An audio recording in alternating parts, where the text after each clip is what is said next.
Hello दोस्तों, welcome to my YouTube channel. तो आज हम सूत्र लेकर आए हैं द्विघात समीकरण का और इसमें समांतर श्रेणी भी देखेंगे। तो आइए बिना विलम्ब किए हुए हम स्टार्ट करते हैं। यहाँ पर जो लिखा हुआ है ax² प्लस bx प्लस सी बराबर 0 रूप की सभी समीकरण द्विघात समीकरण कहलाती है। यदि x² का गुणांक शून्य न हो, यानी कि a बराबर 0 नहीं होगा, तभी जाके ये द्विघात समीकरण होगा। अगर a बराबर 0 हो गया तो ये फिर रेखिक समीकरण हो जाएगा। तो यहाँ पर जो द्विघात समीकरण के शून्यक है वो बराबर होता है द्विघात समीकरण के मूल। मतलब द्विघात समीकरण के शून्यक बोले या द्विघात समीकरण के मूल बोले, दोनों क्या होता है, बराबर ही होता है। द्विघात समीकरण को हल करने की विधियाँ क्या क्या होता है, गुणनखंड विधि होता है, इसके बाद पूर्ण वर्ग बनाने की विधि होता है, फिर द्विघात सूत्र होता है या श्रीधराचार्य सूत्र भी बोला जाता है इसको। जैसे समीकरण ax² प्लस bx प्लस सी बराबर 0 है, तो इसका जो हल आएगा वो 2 आएगा। क्यों? क्योंकि यहाँ पर चर जो है, चर का घात कितना है, 2। तो दो समीकरण, द्विघात समीकरण का 2 हल होता है। तो एक है x बराबर minus B plus minus under root b² minus 4ac बटा में 2a, और एक x बराबर है minus B plus minus root D बटा में 2a। अच्छा, इसको हम ऐसे भी लिख सकते हैं, ये जो रूट में b² माइनस 4ac है तो उसको हम d लिख सकते हैं। d बराबर b² माइनस 4ac होता है, और d को ही विविधकर या विवेचक कहा जाता है, जिसको इंग्लिश में डिस्क्रिमिनेंट बोलते हैं। यहाँ पर मूलों की प्रकृति क्या होगा उस पर ध्यान देते हैं, और मूल की प्रकृति जो है ना, d पर ही डिपेंड करता है।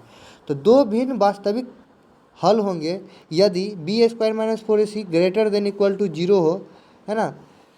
वास्तविक हल कब होता है? जब ग्रेटर देन 0 हो, अर्थात कि b² माइनस 4ac जो है बड़ा होगा 0 से, तब आएगा।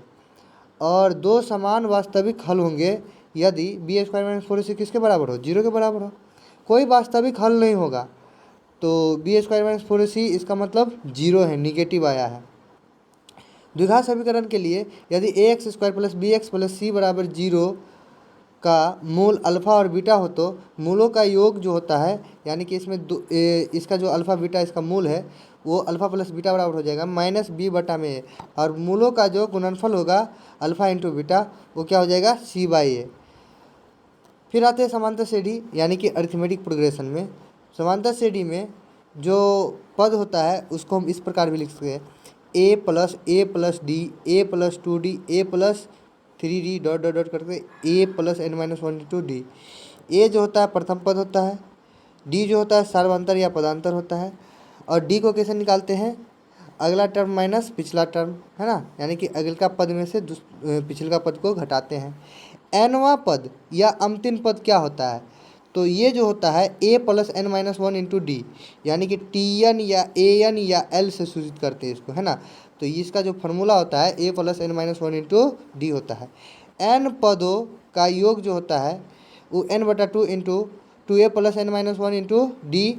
यदि प्रथम पद सार्व अंतर पदों, यहाँ पर जो a है ये क्या है, प्रथम पद है, और d क्या है, सार्वंतर है, और यहाँ पर जो n है वो पदों की संख्या है, और ये दिया रहेगा तब हम निकालते हैं n पदों का योग, यानी कि Sn बराबर निकालते हैं n बटा 2 into 2a plus n minus 1/d। या इसको अगर हम लिखना चाहेंगे तो Sn बराबर लिख सकते हैं n बटा 2 इंटू a प्लस l। यहाँ पर l क्या है, अंतिम पद है। तो प्रथम n प्राकृतिक संख्याओं का योगफल क्या होता है, n इंटू n प्लस 1/2। ये इंपॉर्टेंट पॉइंट है, इसको याद रखना है। और प्रथम n सम संख्याओं का योगफल जो होता है n इंटू n प्लस 1 होता है, और प्रथम n विषम संख्याओं का जो योगफल होता है वो होता है n²। क्या होता है, n²। और यहाँ पर ये समाप्त होता है। तो आगे की वीडियो में हम देखेंगे अगला सूत्र। धन्यवाद, थैंक यू फॉर वॉचिंग।